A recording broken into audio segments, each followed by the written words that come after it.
Oleh bunia Kristani ti lelalpani ti kan zirdona kan soile kan soinu Bible hian mani in tongkam anaya kan riat thiam dan kha ama man tongkam ani lo chuan kan boi pal thei thina chuwangin Bible tongkam ina aman dan kha kan du dana lo le ke mani tong ina ale dan anga e riat thiam le din thei vek ani lo wa ama tongkam kha kan riat mai le om zia riat mai kha afing thal zo kan ren oma chu tiang bokin zana po Kristani le lalpani kan zirdona Bible in lalpani ati chuan kong le lama kan soi chuan van lalram kum sang lalram asoi na kha ani tang puyanga Kristani asoi chuan mi thiang hlim lor kheta wana pathian e isuan loman apek ni kamini kha ani tang pui thina ni ikha kina kan zirtur mani sela kan thupui kha kan thriat ta na kan soifi masadu ni ti chuan Bible kan zirdon chuan kan hei kan thriat fi ngei anga chuwangin thuthung hlui oma thuthung hlui chu cross a omta a thuthung thar lo ni ta a chu thuthung thar tang chuan enge lo omta ga chuan ko ran hun khongai na hun ti alo ni ta a ti chuan chu khongai na hun a po chun hei tala he engte kan da hi hemi engte le hei enge ga de chuan mi thiang hlim lor ani mi thiang hlim lor hi entiang lo then don kan de chuan sakol lo chho hun kan mi thiang hlim lor lo then hun ani ti chu Bible Thessalonica te min soidan ania Thessalonica khan boral fapa te tianga ti chuan misual pa te tianga kha boral fapa le misual pa kha ming pa ni mi chini chuwangin khami kha kan kal turum lo ma ani wangin a Bible chan nen koron da lo ma ra chu mi thiang hlim lor hi entingang ya lo then don kan ti chuan chu misual pa ron lang huna misual pa ati chu kan ria thiam the turin sakol ti na khani sakol ani dona chu sakol chu mi hring pa ngai anianga ma se setana ban duwa aron niang chuan ani chuan kumthum le achan ve ta hian alalang ti mai ang omang chuan kumthum le chan ve nu kha ani kha jud ho nan thadon kham misual pa kha mi hring nu nei pa nei mi hring a pianga kha chuan athianga chumi athi na chunga che chuan setana aron lu tong chu tak chu Bible chuan boral na fapa ati chuni kha a mi hring nu nei pa nei mi hring ba di bang khan khani kha chu thito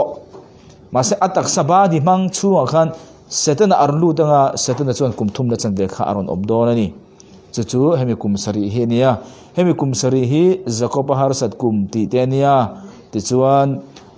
Davida hapta khat kan ti te khania hey Davida hapta khat Davida chuan hapta somsari mum anaya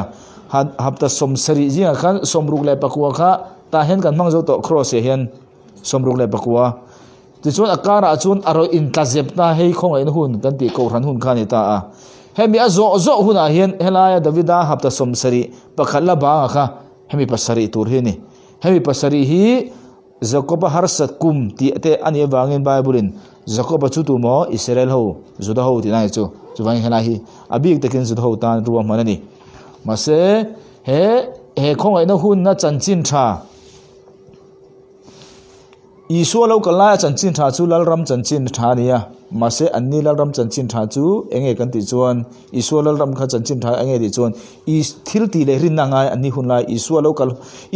kala kha tu thung thara om ma sala juda ho tan lo kala ni wangin juta chanchin tha kha ron keng juda chanchin tha chu lalram chanchin tha chumi chu entia chan turnge Isu kha mesia ti anrin na mai kha atok lo chan dam na ni nan thil ti angai tui baptisma ngai thil ti le rin na khani sel Isua local thing po khan juda ta na an chanchin tha chu dispensation kan lakal lowa dispensation te nen kan kal don ni ti chuan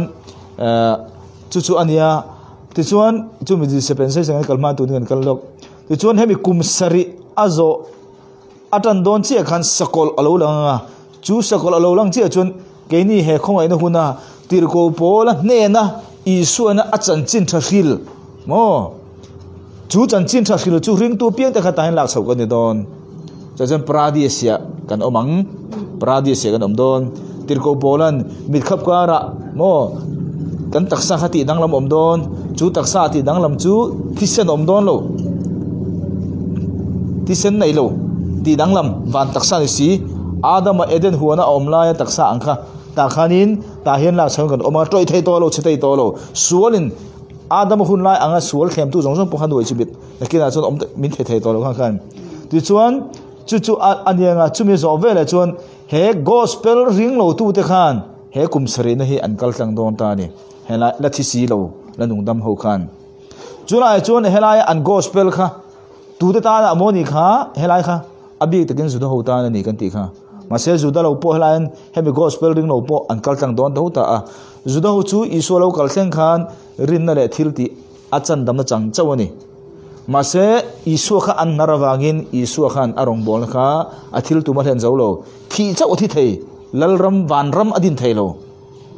van lalram kha adin theilo achan chu an nol thada wangin chu wangin chu mi van lalram ron din tur chu isu kha arong kal le don ta kha ne hei van lalram chu ti chuan helai hian zu da ho ta na khan thil ti le rin na bok kha ta chon thil ti le rin na bok kha chandam na nyang chu bible chuan thupuan bungsom pali chang ru ka resol lo tura gan da thupuan bungsom pali chang ru ga chon chatuan chanchin tha tiang cái này chuyện chân chân thà mò, tiền cầu bố lần không ai nó chân chân thà thì tiền cầu để thiếu tiền bung sớm này trang sớm này beli à mò, hay là chân chân thà chú không ai chân chân thà thì tao nó, hay chú rin nó sao rin cần đông, hay ta chú rin nó sao thấy tao lo thiếu tiền ai, anh chân chân thà tụi anh mò, chặt tụi nó chân chân thà thì tao, lal party rồi thì khai nhang,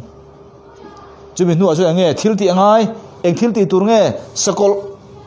chín chuyện đó kha, in chín chuyện là ai, ngon ta là ai. Kami jauh kan vana kai to don van kai to tur hemi hun chunga chuan helai hun chunga chuan thil ti le juda ho ta na ruam manania juda ho ta na chan dam na chu hemi huna chau hian khongai na huna chau hian rin na chawin chan dam ni theina ni adang zong zong a hian khongai na I thil ti le rin na vekani I sualo kal nung ber thleng pokhan thil ti le rin na chawin van kai thei chan dam nan chang ma se I su hu na to pa I su khan a pau siloka kami hun ka khongai na hun kan tia tir ko pol na la gospel danglam tang mai isun a hria tira chumi in rin na tang chaurin khan kan changta chu khongai na hun a zo che chuan juda ho ta na bo khan ron ka le don ta rin na le thil ti chawin chandam na ka chang thei to don ani chuta chuan sakol khan ta hen chin chian na ngai do na sakol alo lang vele mi thiang nim kha kan lor kan ni don ani sakol kha lo lang tre pa ni kuma khan ma se pat khongai chunga khongai le chon na ni wangin sakol kha lang lo chau ta covid 19 hun lai khan ma se tuna po vaccine te ron chuaka alom om vaccine chu vaccine mang po chun tuna hen pathianin ami te mangin apuan tir film khuru vaccine kha film khuru asan chu doctor ten film khur le zola vaccine khan ena tur asan chu ta khan mi sual pa in vaccine chuma khan chipatum palthei vaccine la chu mi jong jong hen kan du vek chu mi kan du vek le kan ba mo vek chu man ru a rem chang amangin mi sual pa kan ti sakola chuan Bill Gates to khan nikuma chuan Bill Gates to khan chip thuna mi in a chiu chia kami kha chia la chhe na control vek ani tuna kan biak pathiani kan beto don lo chumi chu alo ni bangin chumi ma chon ke ni chu lak so vek kan ni don ta chu he kal tang ani chumi zo chia chu he kum sarina khan har sana omanga chu ta chuan isu howin kan lo chuk don ni ke ni ho hi helai lak so ho kha arme ka don an ti chu isu howin kan lo chukang setan kha kan phuarang chuan kum sang lal ram kan ti van ram lalpa ni kha he hi ni van dal ram kan ti lalpa ni kan ti kha kum sang dal ram kha ni chumi zo chia chon setana chu ani lenga kok le ma kok antenga juda ho kha Israel ki kovel nam rang en donga ti chuan chumi huna chuan leithar le ban thar omanga chuan hi enge kan ti chuan chatuana ro rel na mo hemi mi thiang lim ta he min lor chi ta hian Kristani ni he moi Kristani hela hi Kristani mi thiang lim lor ho te wana khian loman pe kom don chu sana kan zir tur hei hi lalpani ani lalpani kan ti chu engmo kum sang lal ram khani ti chuan isu howin ta hian kan obdon helaya hian an chan dam na chu adang vele to achan chu eden huana khan enge om kha eden huana khan an chan dam na kha rin na chawani achan chu engwang mo I pathian kha an mu thei wangin thil ti kha angai lo helai chuan isua hawa isua ho kha sorry eden huana khan thil ti chawani mo rin na ngai lo eden huana khan achan chu pathian kha bidan mu thei wangin rin na chu thil mu thei lo te om nge ri fe na chawa khan rin na man tur nia eden huana chuan an chan dam na kha thil ti chawani achan chu pathian khan mu thei wangin helai chuan kumsang lal rama chuan an chan dam na po kha isu kha hring thanan mu thei do na wangin rin na ngai lo thil ti chawin a hian chan dam na po mo kha tiang khan ta chuan chumi zole kok makok indo pui khober indo pui lo omang nuclear te den chuan kho lei thar wan thar omang ti chuan chatu na ro rel omang hemi ro rel na hi ring tu te ro rel na do lo misual ring lo tu te zong zong ro rel na niang chumi zo chuan nang le kein lei thar le wan thar khan chatu anin eden huana pathianin evi le adamate taksa ang aruaman thisen tel lo sual thei to lo chi thei to lo sualina a thlem to lo asual ber tur po kha fuari to bang khan chatu anin ro kan rel to ang mo heta chon krisa rualen ro kan rel anga heta chuan keimani hoin ro kan rel tong keimani choin chu chu Genesis tanga kan Bible pum pu kal khan afu thei de chia Genesis kan fia tangin hun top tur fia Genesis khan pathian in a rel pui lo an lo mi pathian ka zo lo kal zo ro rel na zo mani he na pe pathian ram le vanal ram he ta hun to wa po pathian ram le vanal ram kha tun din don kan tia thu pon bung so pakhada pathian ram le van ram ra kan soi to kha chu ta chon nang le ke hian chatuanin khovel hi Genesis se athil tum khatak kha chatuanin ti hlo chen tong pathianin ti kha ni do na chuwang hemi ni hi mi thiang lim te min lor ni hi Christian ni Bible ne tenga he kumsang lal ram hi lalpa ni ti in Bible chon ada ani ti kha chuan tuna kan din mun chu etika mo mi thiang lim lor ni don he tuna kan din mun te hemi eng te hi ni ta mi thiang lim chu sakolo cho huna ani ta chu ta ka chu tuna kan din muna hemi a enga hi karon thurbing don ta ni a enga ti chuan hei cross ni ta a tuna kan om ta kan din ai hi Bible a chuan pathianin Genesis se khan enge soi kan ti chuan pathianin niruk chungin thila siama ate pathianin niruk chungin thila siam ate ti chuan ani khatna chu achola ani khamo niruk chungin thila siama pathianin ni ani sari ni chu chol a sabat ta a te ni sabat ti po hi zir tham omani pathian hunram chang nei la kan na zirang sabat po ti chuan chu ni sari niruk chu thil siam pathianin na thok ni sari kha achol Bible chuan ni khat kha kumsang khat ani thei pathian ta chuan kumsang khat po ni khat ani thei adi ta kha bangin chu ni ru ga chu ani khat zel kha kumsang khata kan ngai don ta ni pathian sher ko batangin ani chuan pathian sher ko kan sher don ta a kumsang ruk chu pathianin na athok to Adam hu na tangin Nova hun thleng kha Abraham hun thleng kha kumsang ni Abraham atu atanga isu lo kal thleng kha kumsang li ni to isu wana ta a chawatanga voini thleng hi han antaila kumin hi sangni le somni pakhat mi hring chiar rang chang chuan kumsang ruk achu apel to chu lo ni ta a chumi kumsang pathian in ruk chungin na thoka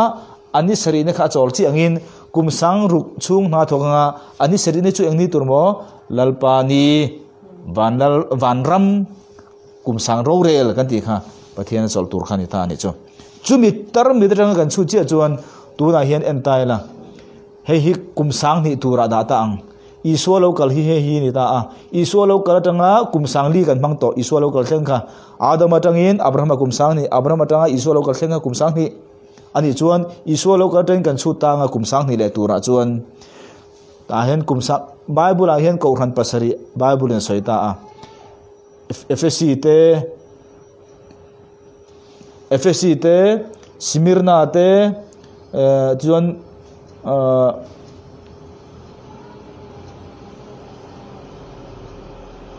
alang fialo Thiatira te ti chuan khade khan Philadelphia te ti chuan hei hi Laodicea mo tun hei Laodicea ni ko khan pasari Bible an soita a kum sang ni chu ko khan pasarin han chen som ta ila kum khat ko khan pakat hian kum zan hi le somre le parukvel theu anga ya adi chi chu har sa a angvel nei theu ta nei chu kan history hen entai la adik vek he Philadelphia kan ti hi hemi hun la dang hian khovel he thim mup ta mo khovel revival omlo he la thengin khovel revival omlo kan Bible le ling jong po hi lalram le ban lalram kan soya khan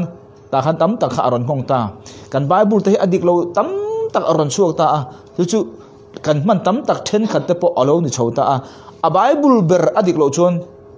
revival hin ting khovel a sen thayang a thailo ka soilo pui hi bin soitir ta ula ka lom ngem lom lowang ge ringot po chu tiang chi chun pathian hi a soilo pui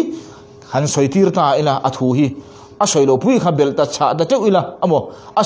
soi si kha tel lo ta teu ila chu bi jung chu en ting e tharau tiang ni ma lowang har na fut bu chu then te lu lang a thailo lom chu mi technique tur tan chun seten an ange manang van ram kan zir to a pathian ram kan zir to seten ne na khan om ta a kha van ram kan ti khovel om na kha chi rang ne na kha du ne na pasia chu chuan thil ni tur si ni lo khan aron siam ta a chu chuan khovel hi athim chhota ni FSC ko ran te chu tir ko thil ti vel bor khan ya ko khanan chak zi le pathian na thomas sa zi kan theu khala dang khan rei lo wa chun khovel he thim tul kho khana khovela harna om to lo achan chu pathian thu le akal phung kha adik lo chho zo to kha ku chi thum heng lai vela hen la mang vek tir ko thil ti chuan ku chi thum manga tharawa harna na satak an nei pathian mal soma chi rang an dong ma se heng lai tang hian lal Constantinan khang juda culture zu pathian kan ro thatak tak ku chi thum te kha angai to lo ti chi mit ta ve ka kan kal ta zela he Philadelphia hi alo thang ta Philadelphia huna tak hian mo sangkhale zanga verania edi sangkhale zanga he kan chuan ku tun edi sangkhale zanga vel khan hi alo omta chu da chuan England rama Anglican ko khan lo liana chu chuan enge ti chuan Bible kha Latin tong te chirang thang an le lin kha an du tok to lowa Old King James an le ling ta ni Old King James chu sangkha zaruk le som pathuma ani ta chu eng hu dang he kan ti chuan Philadelphia hu na ni ko khan hi pakhat te ten isona soi hi kan German lowa Philadelphia ko khan che hi ko khan pasari ji nga hian isona fa ka omang sakna tem te nei ma se ka thu I chan ta da wang ne te chu wangin hemi Philadelphia hun khovel histia Philadelphia hun om sangkha zanga vel bor tang chi khan khovel revival harna na salo thenga voinian ko khan tam tak kan chok chau chu ma jong om lo histia chu lo ta chu eng Bible mo Old King James eng version nge eng tikuma siam nge sangkha zaruk som pathum chu English Bible a chun afam kim ber kan telo adik ber sual omlo po kan telo mase sa Bible a chun ai fam kim omlo chu po chu atong bul en chun chu po chun tam tak zirbel tur kan the tur tam tak om tho hello tan phai chun eng tinge angai na omlo mo chumi po chu ni chun chumi lo phai chu thu kha adik lo tam to le to ni chu chung ta chu wang pathian helai muna sang chi khan khovela harona ro chuak ta ko khan chang tu na om te hi alo chuak ta tiang harna lo chuak ta ni chuan chumi azau chi chu helai khanin Roman Catholic ho khan ama dawnan khan aron chu avele sangkha zaruk som pariat sangkha zaruk som pathuma ani kha siama sangkha zari le som pathum vela ama kalna Bible kharon chu avele ta chodang chuan Laodicea ko khana tuin ko khani kan omle ta thap mai ni Laodicea ko khan chu tinga soi kha lum si lo vot si lo mo omni ta ni tun han khovel ko khan hi en tai la eng ko khan po hi kan ni do tang puem o ti tur hian om ta ni chu ko khan pasari na ni chumi zo chi chuan engelo kal tur ka ti kha thiang hlim lo re don kan hun hi en ila kan ko ran te khovela pathian thil ti theina nei lovin ko in ro pui siang na in mi hip kan tum zo to athu mangin pathian thil ti the mangin mi hip a in chi rang manghian ko ran tin te hian ma kan la mo asan chu ang bang thil dang mi hip na tur kan nei to lo athu bangin mi hi ka hip kan tum to si lo ro pui na le building in saksiak zong in mo chi rang mo kan beita tanem ti hi chu lo di kai ko ran lo di kai ko ran zir chiang le tun lai kan bo ro kan tha chiang na mai chu lo ni ta ni chu mi chu ani chuan sakol lo chu kanga chu ta chuan pithiang dum te min chu kang hemi ko ran kan ni hian rong bol na adal zo mi tam tak chan dam ni tur kha chan dam an ni lo pha don chu seten na du ni chu wang tu na hin khovel mi te kan tong tai tu te kan tong tai na hian khongai chunga khongai le chona ani tak meu Pastor Chris khovel rong bol tu ro pui ber te singa mi tu na chuan ani phei chuan ni kuma khan kum som ai tam hun kan nei ka ring to lo te isu lo kan tur hen mo member hin noi te la nei ni Africa ko ran Christ Embassy kan soi tak chu asoi kha adike ka ti na ne lovin anni miro pui te pathian mi man na satak te po in khovel bo ru kan ena an en hian thil kha tam tak an huta ne chu eni te entinge chu ta chuan seten min bum na lagata tluk na khalo om masajat do na tluk na ti chu kan ni na tanga ngai tha na tu chuan rong bol na ta mo chang ba min ngai tha te ranga seten tam tak kha lem zo do na ni chu mi ni lo nan ke ni ho chu kan har kar pathian thua lo Philadelphia ko khan a pathian thua von pathian thu chau kha kan dam na pathian thu chau kha kan kim da ti kan von na tat na chuan pathian tharau thiang lim tlo manga kan da thona muna kan ko khana kan enkima har tharna ne changin mi tam tak chan chuak tu chandam tu kan ni khalal pa du da na ni ti chuan kha lalpa ni le ti kan thukal phung tu na kan hun morjia kan soi thia da ani ta a ti chuan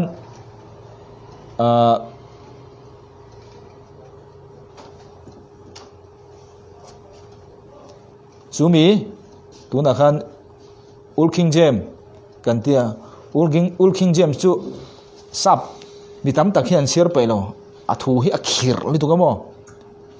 ma se akim sa bible na kim ber box ya tong un hlir mai he nia hei mi zo tong a po tura tan ti te hi thil om lo nia tu na phei chuan mo mi zo tong a tong ilang chen tura ta na hela hen thu soi tura ta na kal ti la min nu satang ma se ulking je ma chona soi boxi a voi tla ka ni tu mai ta khan lo ti do na kan le lin den khan tu lai kha kan le si lo kha kan le ling singa boi tla ni tu ka ra khan kan oma chier nuam mi ano ma se athu kha bible thu ni boxi ka ra khan kan om ang reng loi si ni le hi afia lo kho maya ma ro chu e khami fi alo ta kha ulking jem atang kana te chete in sang kha zaruk som pakhat ulking jem atang kana te kha claimin kan so zeptel duwa genesis tanga thupuan kan sia fe na turata na thil poi mo ta chu hi tu na hei rong bol puite hei pithangite pisente tele wesilian ko khan khachu te ta ti khan pidigete mo chang te min tong tai na zara tu na bible hi kan ngai tu me kan tong tai me kan ya kan thok me kan ya chu bible a chuan hi tel bik ta a chu enge tel kan ti chuan thon hi timothea bung hi chang som panga chuan pathian ne na ma ni pom ta ka entir turin zir thinang che pathian tu khasir thin do te mo bible school kal do te lo zir tur azir bible school kal kherlo hen azir thai ke po kazir bible school kal tho chong lo nan kazir na sa ni thawina na thok tu chu ati chu na thok tu chu ti chu rong bol tu chu ti ang level ani chu aza atul lo ni isak tura ni lo na thok tu in nan engwang mo thu tak thu dik taka then thang chung chuan thu tak thu dik taka then thang mi ini wangin rong bol tu ini wangin zakre re su ati na ani chu hei te hi mizo tonga dik taka sei chuan en ha thok tu thu tak thu dik taka then thang tu ini wa na thok tu ini wangin iza atul lo ti pokha da the tho ma se khan ta box si lo khadi khan ti tut gi han gan da ta mai ni a khia thiam zong khan kan chaka ngai ve ta ni chu angai le lim phei chun mo khati khan omta chu wangin pathian thu ka zir tur then thanga ngai dik takin then thang mai pokno adik lo khan then than om bok dik taka then than tur ati dik tak chu wangin pathian thu hi ziranga ya then thanga lo ngai ni dik takin ti kha kan mu fi ta urin garing bible chen ka an ziak vem dik takin then thang tur ti intinga ti ya Trang som banga akan ma. Thok tu thu tak thu pel taka mang chu zak turan lawangin. Thian ngaya tha a in entir turin thanen ngai ro. Sapa chuan rightly ti chu dik takin I right you are right kan ti chuan idikani kan ti na ta mo khating che khan rightly ni chuan dik takin ti na ta dik taka kan then than kha angai ni ti chuan chu dik taka then than tur chuan ti hian alo om le ta thon khat kurin bung kwa chang som pasari chuan keini he thil hi du taka kan ti chuan tir ko pola tongkam he thil hi di taka kan ti chuan enge dik taka ati tur he thil ti hi nge ke hian loman kan ei wangin nima selaka du na kal ani chuan hun ruat then chan chin tha chu kan he na kol tir ani he hun ruat then chan chin tha om dei dispensational gospel hun ruat then chan chin tha kho mani chu akha in bible la po lo enve nak ula adang lamna te mo khan te khan ani ti chuan hun ruat then ti khom dispensation ti chu ul king je ma wang ani ti chuan FSC bung kha chang so po om ser to lo meng ma se lu chin che line che du chuan mo FSC bung kha chang som ti chuan FSC bung thum chang nia hun ruat then ti khomang ti chuan kolosa bung kha chang som ni panga khami mun lia khan che khan hun ruat then ti kha thung thara chuan omang ma om lo tlang puin ka ria ka phak to mi zo bible ken china chun mo le ani chuan khami bible chinga kan chiar tang khan timothy te FSC le kolosa te korin te kan chiar tang khan kan mu chu tir ko polan pathian thu hi zero rongbol tu thok tu chuan dik takin in tren thangang atita a ti chuan chanchin tha hun ruat then chanchin tha ombokani ti kha kan muta ni chu ani chuan ti hian alo omta genesis ranga thupuan tlang puin kan fi avek don chuda chuan ai hi atide urei ruaya poikhop maya maro chu adam hun chu genesis bung kha tanga bung thum thlengka adam hun kan te de ubi ka nge kha khamo chelet engma sual nei lo hun anti genesis bung kha tanga bung thum thlengka nyang khalaya an gospel chumo ei su ti chi khani khana china han ka soito rin na ngai lo ka ti kha rin na chu thil mu thai lo achok man tur hebra bung som paka chang khaden so angin mo mu thai khani thata pathian kha chu wangin ani akhan an gospel chu ei su ti chi khani thil ti chi ani an ei lo chu long chu an nung an lo mi khabi ti lo kha an tan chan dam na ni boi ne hen ke ni da ei lo ve rengot kha kan tan chan dam na ni lo kan gospel ni lo ti chu an eta eta chi thi na po kha chi thum om kha po kha zir tir na pa kha dakal thai good friday vela hen kasar mon tlang pui thina kami thi na po khamo ase jana chen kami hun om lo athita atharau thi soi jong kan soi pathian ni mihring kha tharau va contact thai to lo pathian chu tharau nia ava contact tur le ava biak tur ber po mihring tharau ni ta a mihring tharau ber la chu athi kan ti khan an then to tharau thelim ka mihring tanga chuak to chuan pathian mihring kha atharau kha va contact thai to lo a contact thai chu enge de chuan mihring ba di chi a contact thai to chu wangin chu bin hu rang chuan chan genesis bung khadra bung thum thleng kha thilti an chan chin tha chu isu an eita ga wangin genesis bung li tangin genesis bung som nga thleng zopa bu nen khan kha enge kan ti chuan chia la thashia na hun anti chia la thashia na hun anti ta a khalaya an engno ro chu rin na le thilti ni to chan da man ni theina mo rin na le thilti ni to a chan chu engwang mo nova long turo khami jinga khan tunga tel kan di chon nova tel abraham apo tel nova te abraham te khami chu khan tel nova long turo ati khan alo ringot khan tui pui le tui le tang khan chan da man ni pha alo thil ti ngai to long kha tak tak tu kan ngai an gospel kha mo long turo ni a gospel kha mo mase rin dingot kan hom si am lo ataka long tu ka ngai ti chuan Noah zauta a Abraham hun ron thleng le ta Abraham gospel po zirtina pakhat Abraham gospel dang Abraham gospel ti kher ni Bible a chon kalati amo nang ma tha hian chitam tak mal soman nan yang ti Abraham gospel ni pathian varila ni chu kha Abraham dinge ti arin gospel chu nei asia aring masirin kha tong lo thil ti angai to chu bangin Abraham khan afapa kha atak tak hlan ngai pathian hen amo chu bangin kalati kan share chuan Abraham chuan thil rin na wang chawin thiam chang lawa thil ti awangin thiam chang sia ti kha kan share ngai lomi kan sei du chu kha anni huna chuan tharau contact thelo wangin an taksa an badi contact masa chu tang chuan zoi in tharawa pathian ruitin chu helai hian anni huna chuan taksa ador masa a tharawa ni taksa ador masa tharawa ti chuan a local zelta a chela thrian na dan hun ron thleng le Abraham hun zo to dan hun ron thleng Moses hun dan in kal le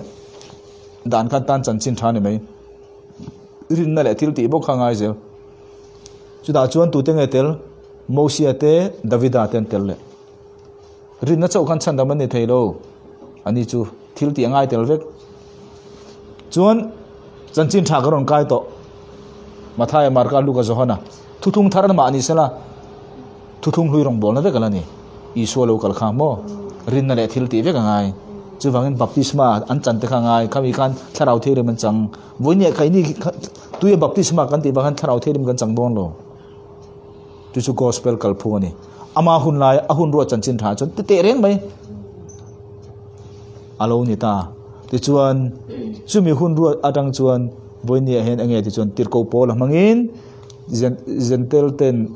ten hena chan chin tha pe go a ke ni ta na chuan gospel pakhat che kan naya chu kan gospel chu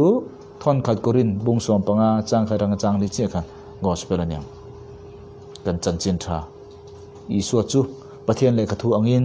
phumi no oma mo athi kan solte ai thia phumi no oma ni thum ni kai thoin oma ti kha ani khang song song khan om sia pakhat le anei ta a chu wangin a tho le kan rin na kha thiam kan chan na ni isu krisa thi na ta tho le kan ti ne mo kan rin no chon thiam kan chang to lo chu wangin setan na ber chu a tho le ti kan rin hel kha ber chu wangin isu a thi hen mo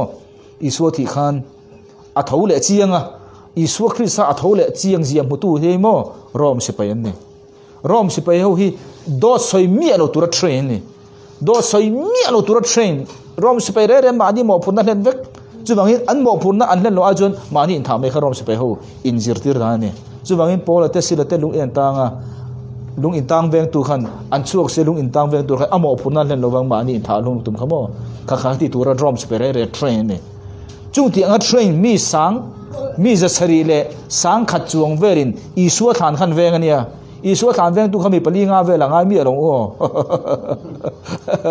za sari tanga zakwat kar achan chu battalion khadan ta battalion kha za sari tanga zakwan ni ngai chu nang veng ani chung ho chuan do soi mi alo turat trai ho khan isu thole zia mu chiang tu kha rom si pe te lo ma saber chuan ma se do tan soi tat si eng wange sum wangin le kalam kha ja thang estar san thaya kan sai don de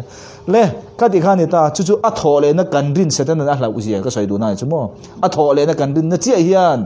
thiam chan na min chan tir tu chu ni rom bunga chang som ni le panga khan soin karin rom bung ruk chang som ni panga jong e soi sol mai the pakhat zo ka chuan yang rom bunga chang som ni le panga ani lo po in rom bung ruk chang som ni panga chuan ani rim a thole na chu thiam kan chan theina na ti kha isu thole na kan rin hen thiam min chan tir le ka ti kha ani ta a chu wangin voinia ke ni kan gospel chu adik ta kan gospel chu enge kan ti chuan pathian khongai na chan chin tha tin tir ko polemin ta rin na chawin kan chang theita a rin na vekin engkim khai de hemi huna chun rin na chawani rin na lovin pathian lom jong mi ni thereng reng lo chu wangin rin na ti sak tu ti kha kan tuan kan mo phur ni kan rin na ti sak kha mo rin na chili kan sai to boka rin na chili kan na ya chu kan rin na ni ti na kan mo rin na kha kan ti pun tak le pathian thu tha kan ngai thak tam ring tu mana kum som thum kal ta ring tu ro ro kha a chom na a cho zirin kum som thum kal ta ve ve ban sela an ang thailo asa ju a chom na cho zirin thu tha thla tha poi mo je chu alo ni ta chu mo le ti chu alo ni ta chu wang ke ni gospel chu abi takin eng le kha nge jiak ti chuan tir ko pola le khabu chumi wang se de si thu pon te kan ta tang ka lo ti na pakhan ma ka soilo ma se kan thre tur tan ko than le khabu ni ta ro ma tanga filimo na theng hi ko than le kha voinia big te ta na nakin nu chon kha ho ka tang ka do lo nakin nu ka ti chu thu hela kum has kum sare har sakuma te khan mo khatir ko pol le kha ka tang kai do lo voini ya ke ni huta cho tang kai ta genesis po tang kai ta chanchu genesis po pathian khoi na sabjia exodus po kan mo leviticus po number po bible khat no vek zir sen lo mu cho sen lo ama khang zong kha kan zir ve kang ma se big ta ka ke ni le kha chu ro ma tanga filimona ni ti kha kan thria ta tan ataw mai le zane kan thupui kha Christiani le lalpani ti ni khati khan bible kal phung tlem zong kan thre thainan kan highlight do zok zok ani tuna chon Christiani le lalpani kan kal thai to ong chuwangin ro matanga filimon nuram te kha chu juda hotan ziak te hebrai hotan mo hebrai bu ani chon hebrai hotan ziak ani khata te khan chandam na bo thai ti kharon ziak lenga hebrai bu ate engwange hebrai hotan alom hebrai hu tan chu enti khuna nge ani chu hebrai hu chu kha kum sari har sana chun chu a kha ni ha kum sari har san chu han chandam na bo thei mi in sakolan chu chuan khan tiang te ate te kha ama thur te khan kan ti khan bible kha in kalmi asilo ama department te a mo kati khan aze lu thei ta chuan khamin lam chu e thupuan lamte alo ni chuan hunung lamte kha alo tam ta zel ta thon kha zo hanate kha tiang ring tu tam pom omlain zudan po omlain hunung lamte khan aron thur ta thupuan ni phechon hunung lam lir kha ron chauta ti khan bible kha kan ti khan khoi bu na change mathai marka ani to chuan chu ta atam jok chu su do tan le kha ji ka ni ti kha kan bil run kan thvi za tong chuwangin judo ho na antor davida te nuna thleng ang khawoi ni kan ni tuna thleng tur khare to lo an acha kan thu thun ang to lo ti chuan tuna chuan enge kan kaldon ta kan ni chuan lalpani le krisani le lalpani chu kan kaldon ta tuna mi kha krisani le lalpani kan thre fe thainan ama acha chenen ka hanti do thok khania krisani le lalpani ti hi bible in mention sakani ti chuan Philippi bung khat chang ru katanga chang som kan en chuan nangma ni ya thil tha titan tu khan Isua Krista ni thlengin adilani chu Isua Krista ni thlengin atifam kim nge yang ti chu karing tlat sia Krista ni alo then thlengin ti tak tak le soisel bo in ni thena turin thil thabik te chu atha na lai in thre thai tong lai kan soi du bar chu Kristani khani the chuan Philippi bung ni chang som proga po nun na thu cha chu buan tlat chungin chu ti chuan a thlona tlan kan ni lawa a thlona thok rim kan ni hek lawa ti chuan Kristani a chuan kan lom thayang Kristani a chuan kan lomang ring tu tan Kristani chu engting he kan ti kha Kristani chu mi thiang lim te min lora wana kan om chi khan chu da chuan Christian te kha Isu Krista gospel ring tu te kha idam lai khanang chu ithil ti sura ti lam pang khani lo kan thil ti sura re kha bible na record lo a hello Isu ti sa a thai ngel in sura chu ka reng to lo ti kha khani ma se eng thil thang ei ti khani wa the ne na lo khamin ni a hena ati tur chu mo ithil thati kha ithil sul ti khani lo ithil thati kha ti chuan thon ni korin bunga chang kwa chang so ma chuan chu wangin anhena kan om lo ila ama lom zong mi ni kan tum tlat thin ani mitinin taksa a kan thil ti angzela achi atha in kan mu theu the turin he mitinin kan taksa a kan thil ti te achi atha kan mu theu the turin Krista ro rel na thu thleng ma a chuan ani hi Krista ro rel na thu thleng ma chu emo Kristan ni a Krista ma a ro rel kan ni don chu ro rel kan ti wang khan isual ti lam pang khan ni lo ro rel na ti chu loman pek tur khan ni mo ithil thati ithil che ti wang khan loman che dong don ti na lo nia helai po hi Bible le lin kan le en fel don a chia tha ti khimo ti bo kan en fel tur anga yang ma a chuan ti lanin kan lo om vek don ani Krista ro rel na thu thlenga ti chuan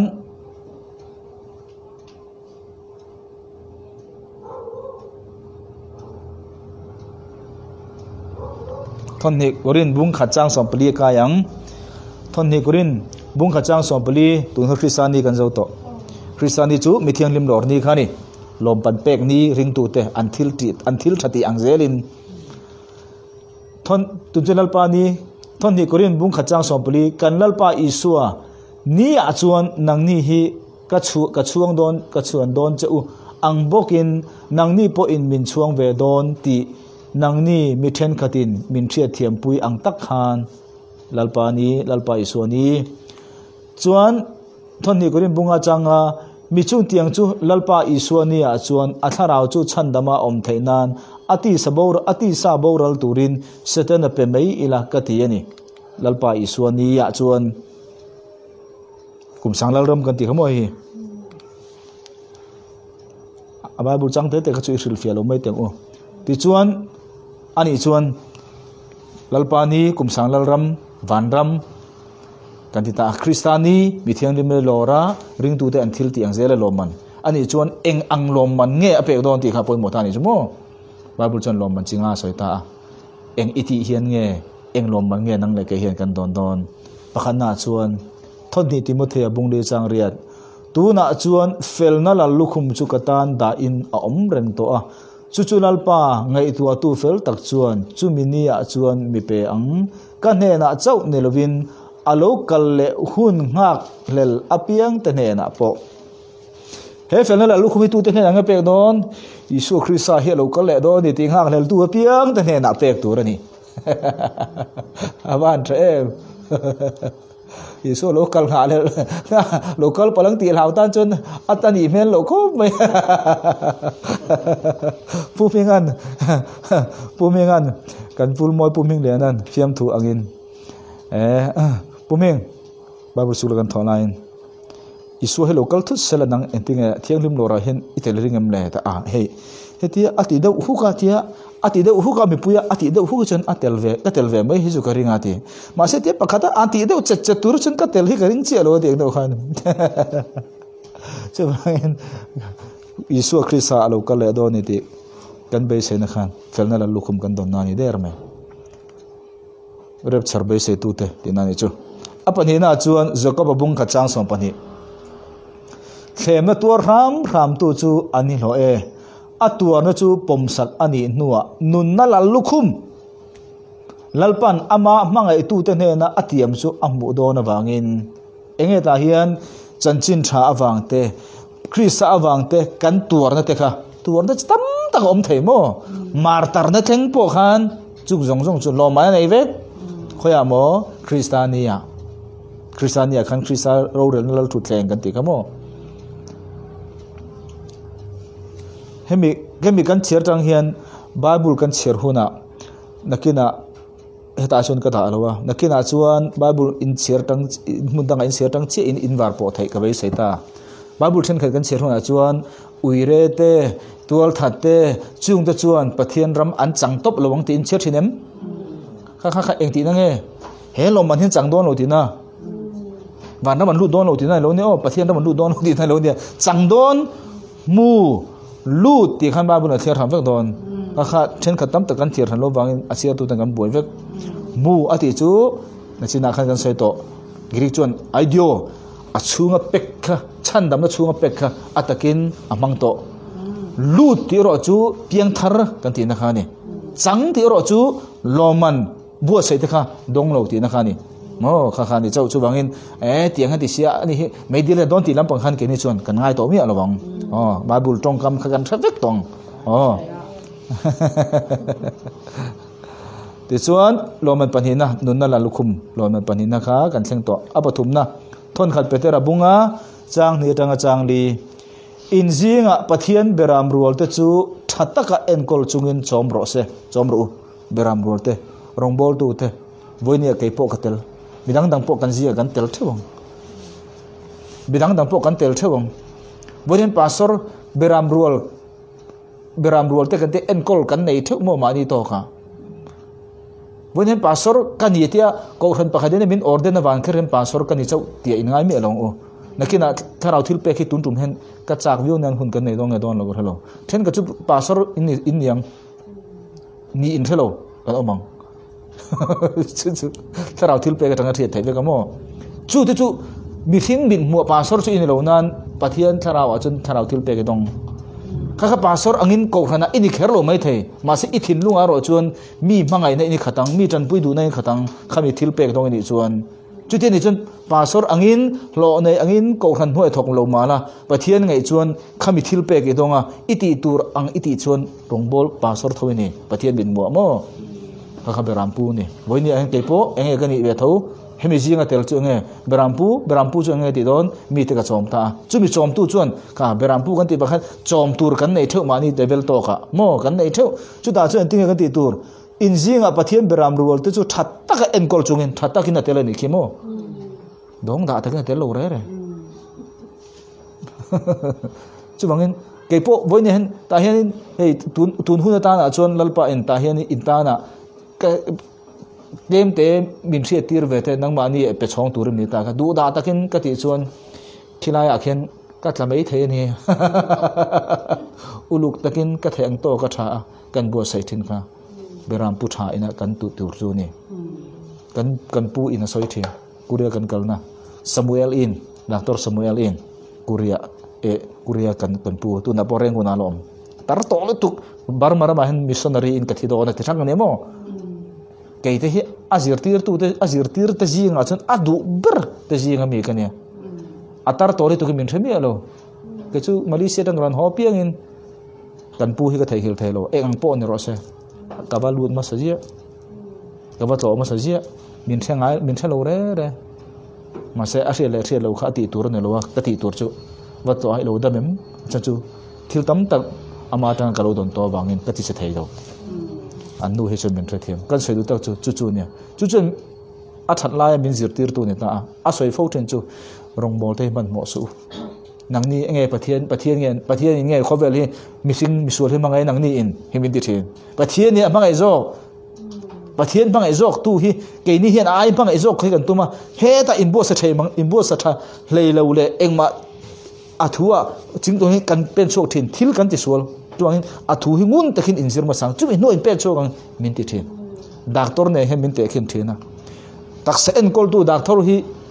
enjang en kai he de thina kumruk adik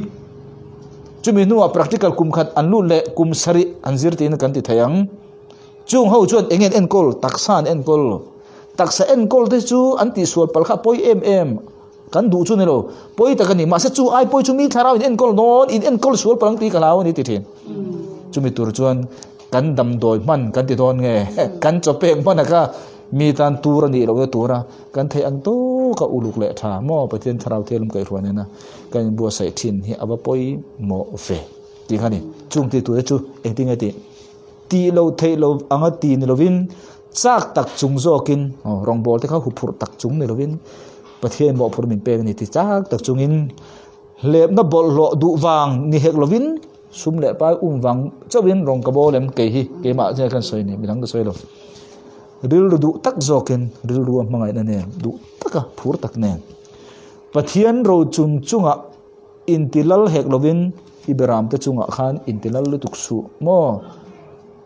hi soi sak som ko mai beram rual ta ne enton ni zokin tin beram pulal berchu alolan huna nangni hian ro puina lalu kum choi theilo chu in changang ati khi khang mi te khani ro puina lalu kum choi theilo tang tu tur che pathian na mo phurna ape beram en kol na konga a theina zon konga hete tu fil tu kher po kha ani lo thei tam ta om don beram en kol na konga area tam ta om don chumi zona chuan kan thei ang to ka tha mo kha tiang kan ti na zona khan